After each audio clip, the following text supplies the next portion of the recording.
Keep walking against that wall. Maybe you might be able to like walk through it one day. I don't know. Like Mhm. it's Right. Yeah. Yeah. so I guess yeah, like you are probably somebody who has spoken to the highest amount of people who with smell disorder, like even including ENTs, just by I just don't know. by Maybe.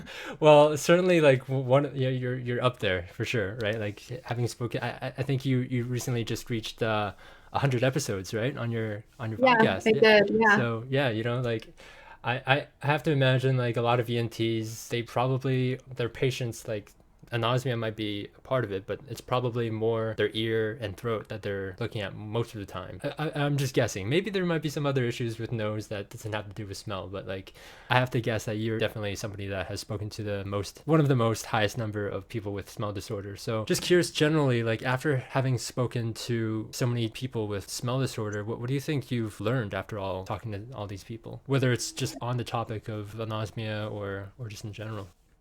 That's a really good question. I think overall, what it has taught me. So I've been doing the podcast since August of 2018. So this year, August, it will be 4 years, which is amazing.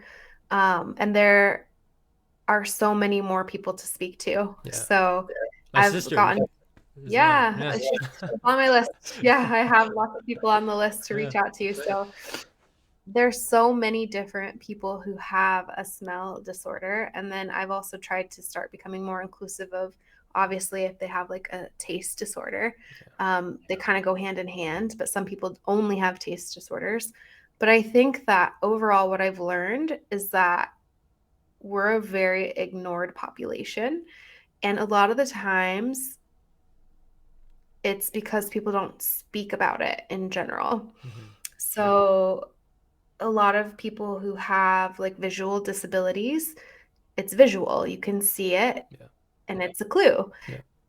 You and I have an invisible problem. Yeah. You can't tell by looking at either one of us that we cannot smell. Yeah.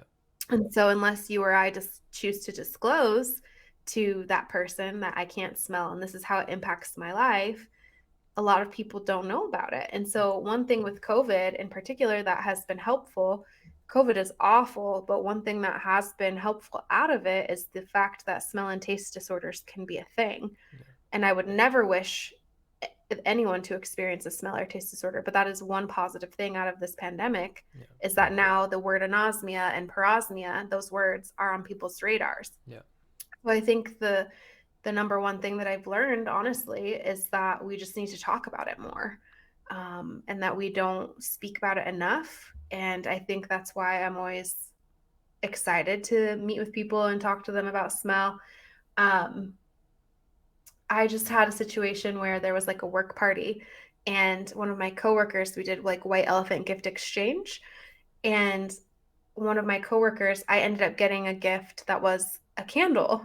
Oh. And so for me, who I am, it's not the appropriate moment to educate everyone in the room about smell disorders because Yeah. it's a holiday party, Yeah. but I no longer pretend. Yeah. So I didn't open it and smell it and say like, "Oh, this is so great." I was just No. like, "Oh, thank you so much for the Yeah. gift." Yeah.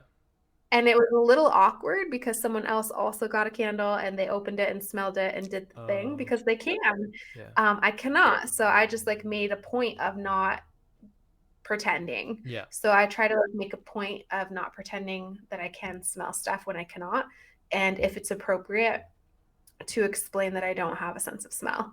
Um, so I think that more people need to start talking about it and they need to say, like, it's a problem. If it is, it might not be a problem for some, Yeah. but it impacts my life in X, Y, and Z ways.